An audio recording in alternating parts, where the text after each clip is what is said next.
Hey y'all, it's your girl StaceNthePlace. I have been loving all things Bridgerton, and I thought it would be a fun idea to, give you a little bit of my commentary, a little bit of my review of the episodes. And it's funny because a friend of mine, hi Manuela, we always like send messages back and forth about how we feel or what we thought about the different episodes or the seasons. And I was like, you know what? Why not make a video out of it? So I have my handy dandy little notebook here. Yes, I took notes. I know it's crazy. It's crazy, but it's worth it. I promise. So go grab you some tea and crumpets, and let's get into this. So we are going to talk about episode one. With this episode, I'm going to say that this is diamond of the season. All right, I was like, I should attribute a candle to each episode and see how it flows. But then in hindsight, I was like, wait, there's 8 episodes and only 5 candles. So we'll make it work. We'll make it work. So we start out with those 3 words, dearest gentle Rita. Oh, I was like, yes, let's go, Lady Whistle. Now let's go, because we've been waiting, honey. We've been waiting a long, long time. Let's go. So I thought it was cute how they started off at the Bridgerton house with everybody and their mama was looking for Francesca. Like, what's really good? And I mean, I get it that mama was all excited and stuff, but honey, when I tell you, Francesca, number one, she was not pressed. And I put because she knew that she was not about to be the star of the show of this season. Okay. Francesca was like, I'm just here so I don't get fined at that point. But it was hilarious how she was down there playing on the piano. Like, is it time to go yet or no? And then I'm gonna go ahead and apologize now because when I tell you Colin got on my last Colin got on my last nerve. So, okay, after we go from the Bridgerton house, they moved into when Colin arrives and he in the little carriage chatting it up with his little boys and stuff. And I'm just like, ain't nobody pressed about you, Colin. Ain't nobody pressed. And then with them little girls, oh, that was wild. When the lady, she's like, oh, let me drop my little glove so he'll pick it up. These harlots. And then he out here kissing hands with chapped lips. I'm like, sir, be for real. What did they teach you in Paris? Because clearly you still learning. It was a mess.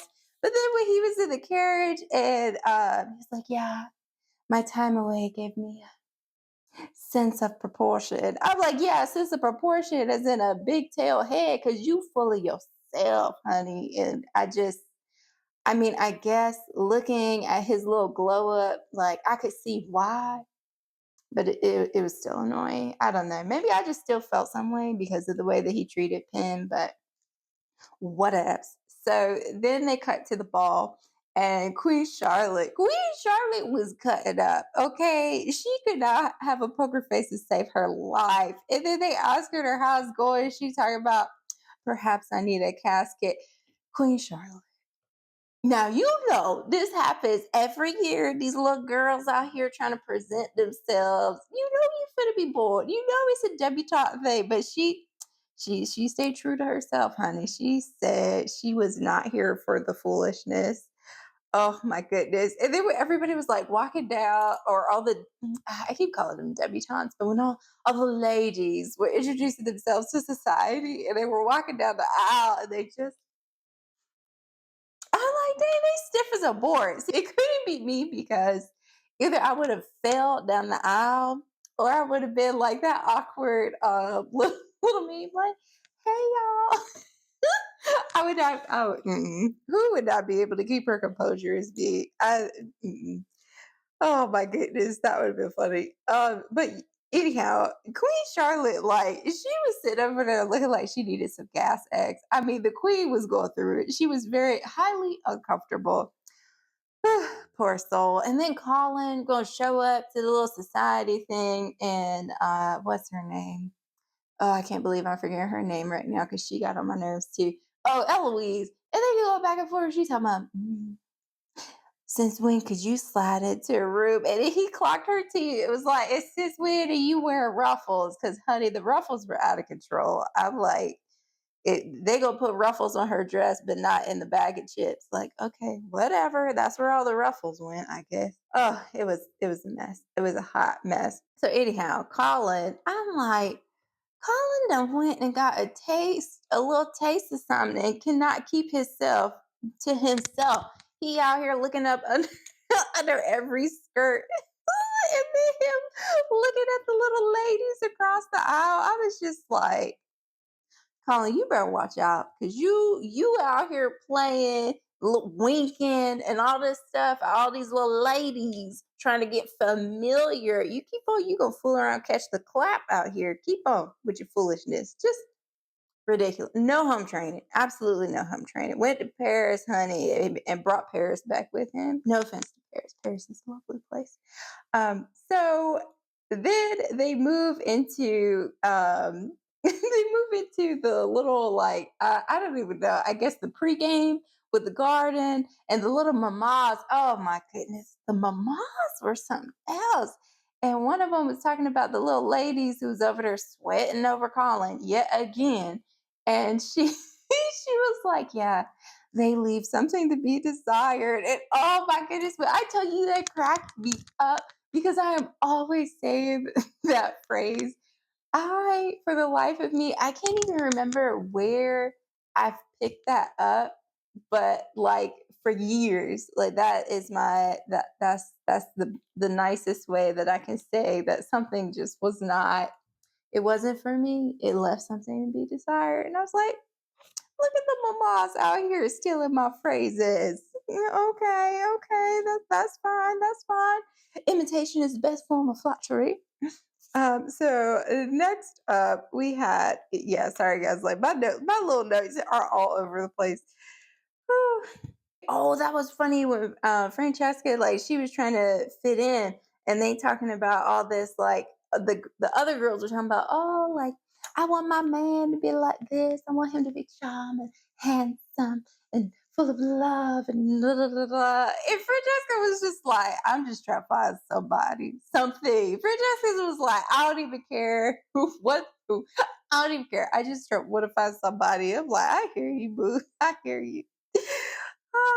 And then they had cut to Lady Bridgerton, and well, I guess, well, yeah, both of them are now Lady Bridgertons, and it was like kind of cute how they both were like yes when answering to Lady Danbury. That was funny. That was funny. But then again, of course, they went back to Colin, and all these little girls swooning over him, and I was like, did he go to Paris and read 48 Laws of Power? Because he was out here talking all this game, talking all this. Oh, you know, I'm not looking for a wife, but something could happen. Always expect the unexpected. And he's like, oh, what else did he say? He said something else that I was just like, really, Colin? And I'm like, Colin out here like a daggone college freshman he's trying to spit game. And the only person he probably familiar with is his left hand. But okay, whatever, Colin, go off, go off. But what was really funny was that Penn was not with his shiitake mushrooms. Okay, she was not with the shiitake mushrooms with him and all his foolishness. I was like, yeah, Penn, yeah. So she wasn't on calling time. Oh my goodness. I don't know. Penn, like out of nowhere, Penn was just like, you know what? I ain't got time for this foolishness. Like, I'm getting ready to have my little come up. Okay. Penn was like, goodbye, sour colors. Cause like, why? Why did they have her out there looking like a Easter clearance special in that yellow dress? Like, it was so much flower power. It gave me vibes of Daisy. Oh no, Daffodil Daisy. Like, it was just Daffodil Daisy with a splash of yellow on that dress. I'm like, really? They gonna do her like that? They gonna do her like that? But that was cute when she went to the thing and she was on her come up. I was like, ooh. Get it, girl. Get it, girl. I won't hear that Colin talking about, Perry, ooh la la. He was there for 4 months.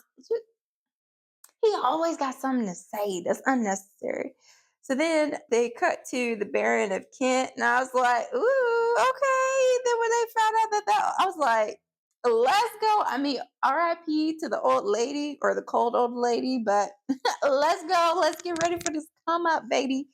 So then we cut to the bed scene. I know. I feel bad because, like, part of me feels like I just sound like a hater at this point, but like, y'all, I was just, I don't know. I felt like I was a little movie critic that no one ever asked for.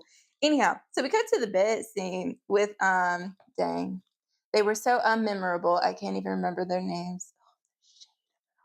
What? Anthony and Kate. I know you like really, girl. Don't worry, because before I started this video, I had to Google and look up their names. That's how unmemorable they were. Sorry, shots fired to season two. Um, I'm sorry. I didn't realize it was going to be this sassy. That's why. Let me rein it in a little bit after this. So we cut to the bed scene, and they're all like, "Oh, mother's here. There's people here. There's people around. We got to do naughty things and get all familiar with each other." And then he's like, "Oh, but let me. What's a nice way to say this? Let me explore your familiar regions. This is all part of trying to make an heir." And I'm just like, did somebody write this in a nursing home? Like, what is happening? Because last season, I mean, everybody was getting hot bothered. Let's not even talk about season one, because season one, burning for you, okay, those scenes, where they do that at? Because that's where we need to go back to, okay? Because the stuff that was going on in that scene, I was just like, but you know what? Let me put it on here. I was like, oh, but they've been together for a while. So let me stop being a thirsty harlot and carry on. You know what? We got to keep it PG-13, they said. So, all right. So then they cut to the actual ball. And child, when Penn walked out, honey, I was like, okay, Lady Glitter Sparkle, let's get it. Okay. She. She was looking good, honey. She was looking good.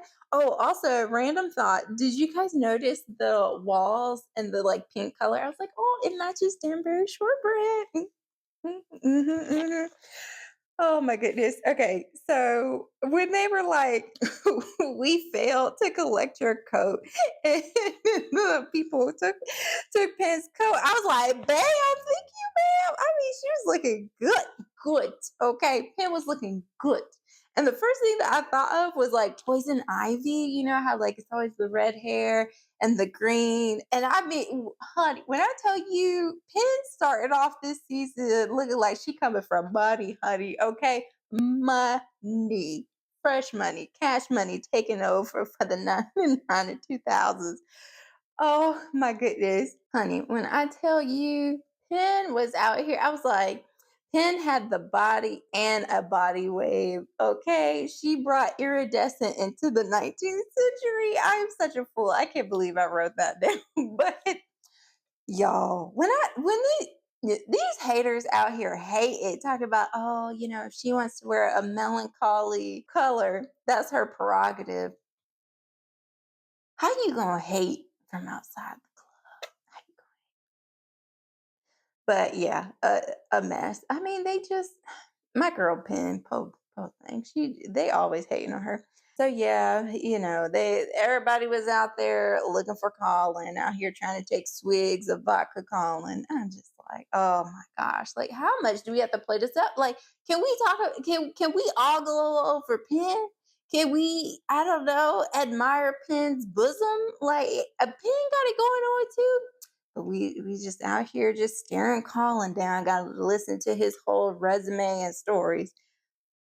A mess. So then Eloise, mm, poor Eloise. Well, I mean, poor Eloise and Penn, because I felt like both of them were like trying their best to assimilate into society and like play it up, with Penn talking to the guys.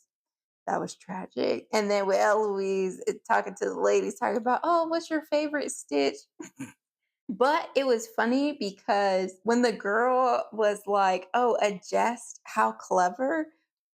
When I tell you, I resonated with that so much because I feel like sometimes people like make these little sarcastic remarks or like satire. And it's like, unless I understand where it's coming from, I'm just like, oh, okay, like cuckoo cuckoo, great for you. Like that, I guess it was funny. I guess it's just me. Oh my goodness. And Queen Shark talk about, oh, and who is she? Lady, Queen Shark, you better act like you know who she is because she be writing about you. But I mean, of course, she doesn't know who she. But yeah, anyways. Oh, so it was funny because I don't know, Queen Charlotte. When I tell you, Queen Charlotte, I guess she was tired, or they trying to act like the character was tired from the actual Queen Charlotte season, honey. Because when I tell you, she was like, "Why should I grace them with anything?" She was basically like, "F the mamas, F the animals, F the birds, F the zebras, F the diamond of the season." She did not care. Okay, she was done. She was not here for the foolishness. Oh, that was so wild. And then they were talking about, oh, wasn't it Lady Whistledown who like claimed the whole diamond thing for the first year? And and Lady Danbury was like, oh, like, did y'all catch this? She was like, oh, and she was right about the Duchess. Like, I'm totally butchering it, but when you heard that, did you also kind of hear Jennifer Coolidge's voice? Like, it just gave her vibe the way that she said, but she was right about the Duchess. Like, it just, I don't know. That was the first thing that I thought. I remember I wrote that down and circled it because that was funny. So anyhow, so we get to these boys, and what's his name? Fife, Lord Fife. Like, when I tell you these boys were thirsty, okay, I put there. It was a horny Harry, Larry, and Mo out here talking about, oh, who are you besides your hobbies? Oh, to Francesca, poor Francesca. Like my heart went out to her for this whole little scene. And then he talking about, yeah, what do you desire, despise? What makes you tick? I'm like, you messy little boots. Like, somebody clean up the aisle with Harry, Larry, and Mo and get them out of here because they were getting on my nerves too. I hate to sound like a man hater, but like, I don't know.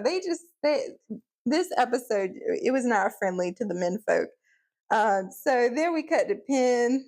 My poor girl. Penn was out here struggling and she done got irritated, go over there and try to eat that little eat that little cup of mousse or yogurt, whatever that was.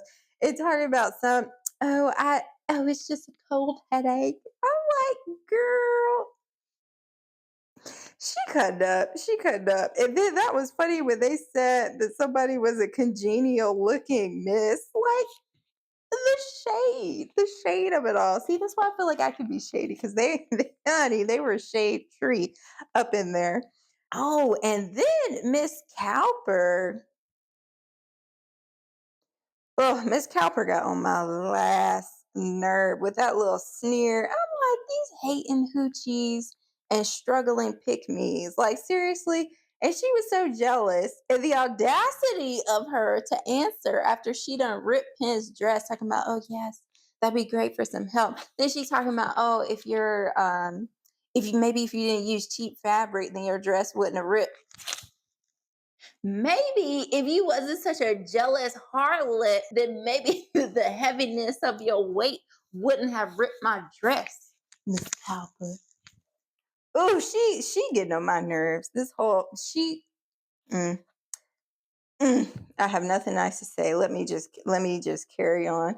So I had to rewind the scene because I was like, wait a minute, like, did she really rip that dress from the rooters to the tutor? Because the way that it looked at first, I mean, with that tiny I had to catch myself. With that tiny little kitten heel that she had on, I'm like, that kitten heel ain't fitted it. Okay, it was a little bit more than a kitten heel, but it was close. I was like, that tiny little kitten heel, like that little thing ain't fit to do that. But y'all, when my girl was running up the stairs, I was looking at the back of her dress like, dang, she done ripped my girl from the rooter to the tutor. Jealous. Jealous tricks, I swear. And then, know what? Let's just go in on Little Miss Cressida for a hot second. I put, is she out here looking like a faded pink flamingo in the yard that hasn't had to fight off a roaming alligator in Florida? Girl, go home and get a personality paint job and all those bows. Like, what are we doing? Oh my goodness. Oh, I'm sorry. That was not very nice, but that's how I felt because she was being a mean girl. Okay, the movie didn't already came out. There's no more roles to play. Carry on, Miss Cowper. Okay, so I put that the foliage it looked nice, but I feel like I thought it looked nice because it was giving me a fall vibe, and y'all know your girl loves a fall vibe, so I was here for it for sure. Then they talk about, oh, whatever happened to you on those nights? Asking Colin, you already know it's about Colin. They asking Colin. I was like, these boys are so thirsty for a story. So thirsty. Everybody want to know what was Colin doing.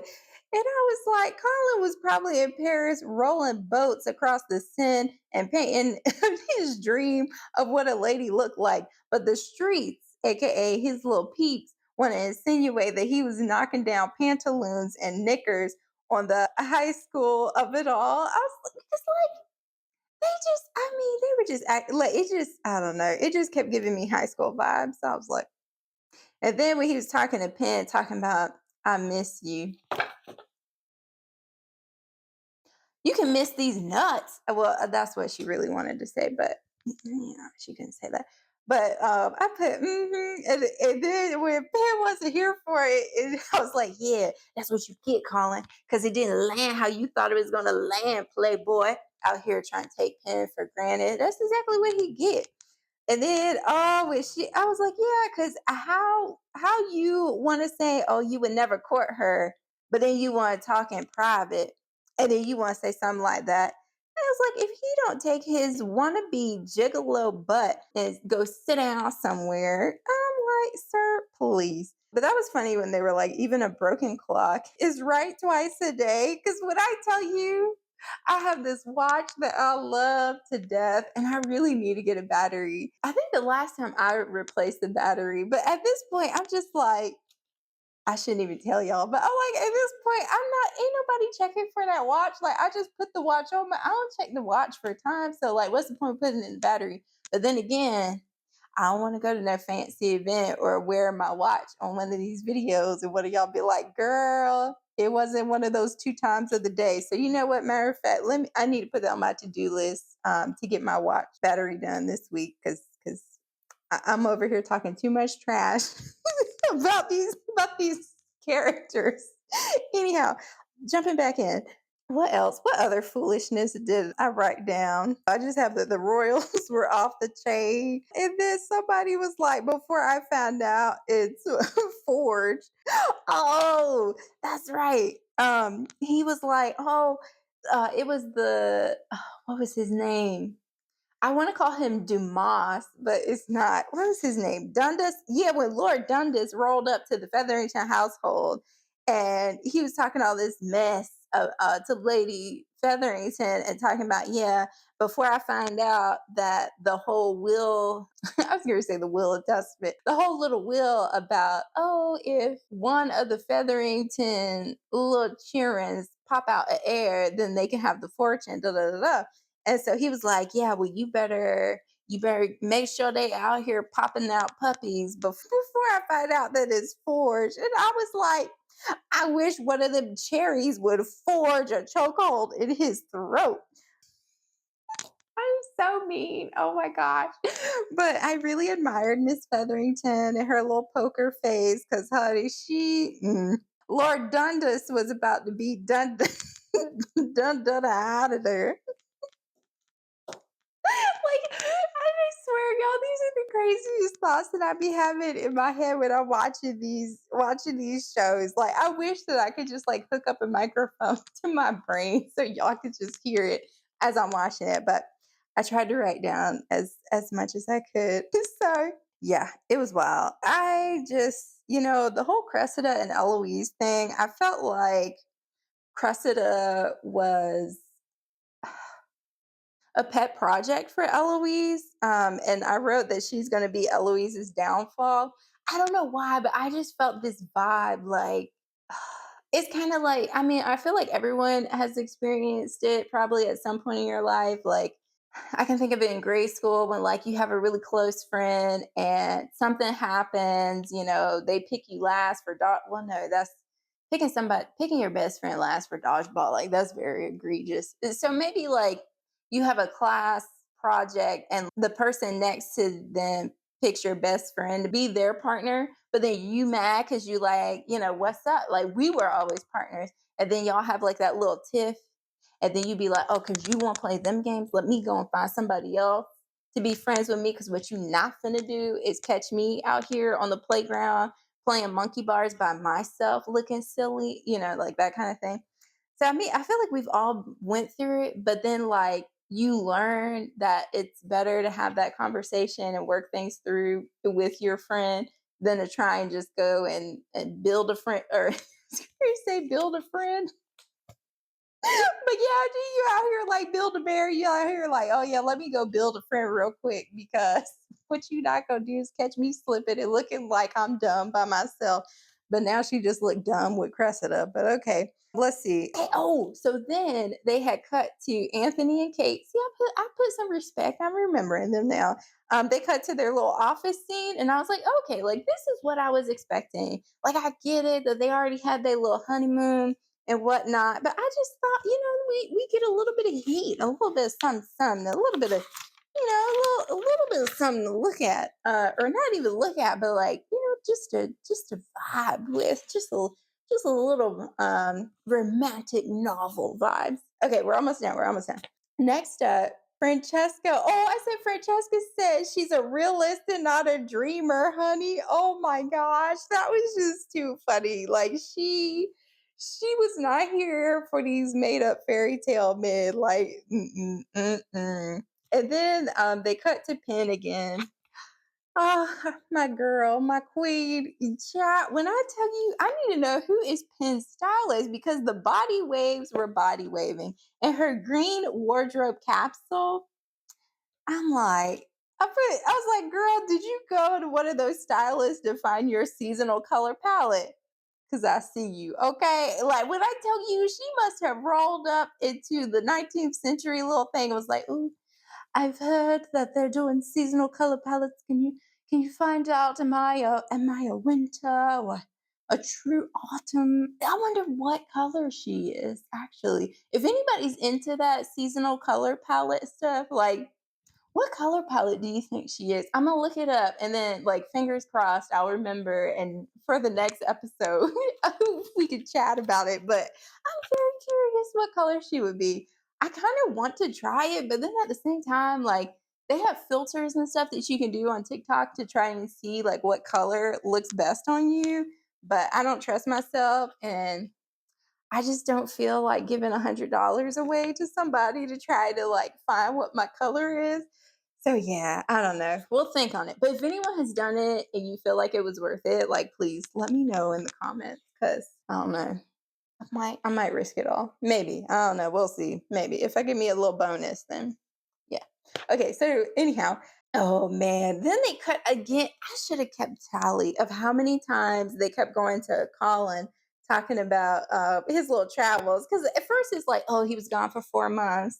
Oh, it gave him a sense of proportion. Oh, Paris. Oh, this. Then here we go talking about, oh, I went to 17 cities. I was like, will you just give us your itinerary at this point and your traveling CV and a calling card? Because, geez, I mean, seriously, call like every time I turn around, it's a mess, a hot mess. So anyhow, I think it was cute when Colin and her had their little time and stuff. And then, that was funny when they were like, oh, wait, we'll hang out, help each other, da, da, da, da. Oh, yeah. I was like, then after this secret friend handshake, Pam was like, ooh, gotta go. Because she definitely ripped his tail a new one in the Lady Whistledown letter. Oh my gosh. And when you started hearing Lady Whistledown, it was like, ooh.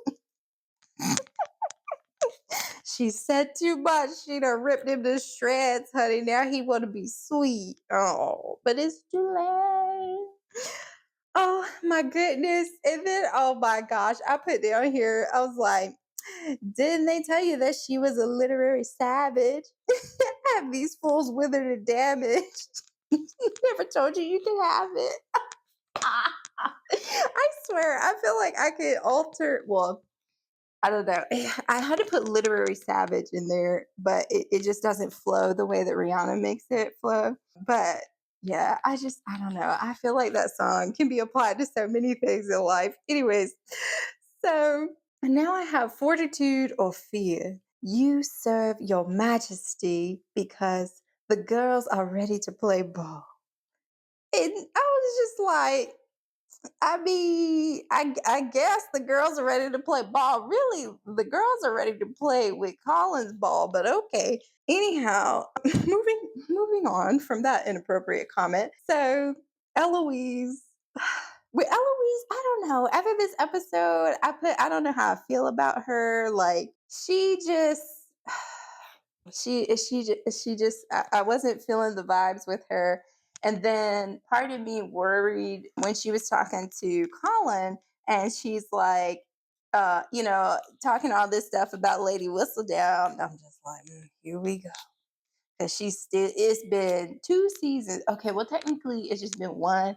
But in my mind, like Queen Charlotte just I love the Queen Charlotte show and but like in my mind I keep plugging it as season 3 when really it's like a totally separate show. So I need to like rework my mind on that one. So it's been one season break. Let me give her, let me pipe down. It hasn't been that long. It's only been a year for all the Eloise fans out there. But I don't know how I feel about her knowing about Penn and being Lady Whistledown because I'm Little Miss Detective. Where in the world is Carmen San Diego out here and be trying to hunt stuff down and then slip up and tell Colin who Lady Whistledown really is? We finna see. But yeah, so on here I put because Colin was still acting a fool. I put he was definitely out here playing a character. Oh yeah, and then the audacity of him talking about Lady Whistledown. It will be her that is ruined. Boy, you out here trying to ruin yourself, honey. Out here trying to taste a piece of every pie that you can muster to put on your plate. And you got the audacity of talking about somebody being ruined. I mean, like, don't get me wrong. I'm not a Colin hater. I don't know. It's just the way that he was so full of himself. I'm like, you ain't Beyonce. Chill out. So, anyways, and he ain't Nicki Minaj either. Like, don't let the barbs come for me. Okay, so okay, this was silly, but I was like, why do I feel like Penn could fall in love with him and still be Lady Whistledown on the low, right? Because like it has been alluded to the possible idea that, maybe Penn and Colin are star-crossed lovers and they eventually get together. Like, we don't know. But it's like the way that the episode kind of closed, it was like, can she be Lady Whistledown and be with Colin? Inquiring minds would like to know. But I don't know. I'm like, am I crazy to think that like maybe she could do both? But then again, like Penn is a little sweetheart and a little softy. So I feel like even if she carried on to be Lady Whistledown, eventually, honey, she probably spill her own tea and be out here looking foolish. So, I don't know. We'll see. We'll see. But anyhow, thank you so much for hanging out with me and listening to my foolish thoughts throughout this first episode. It was really good. It was very interesting. I enjoyed the fashion, the foliage, the shade of it all. Even though I talked smack, like I enjoyed Colin's, his foolishness, his little banter out there. But I'm super excited to excuse you. Are you out here trying to act like Colin too? You can get up here. I made you your own little chair, honey. What you not finna do is mess up my diamond of the season dress. So here, we'll put you up here. Can you say hi to everybody? Say hi. I've been watching Bridgerton, baby. um, but anyhow, thank you so much for hanging out. I hope that you are enjoying Bridgerton as well, and I will catch you in the next video. Bye.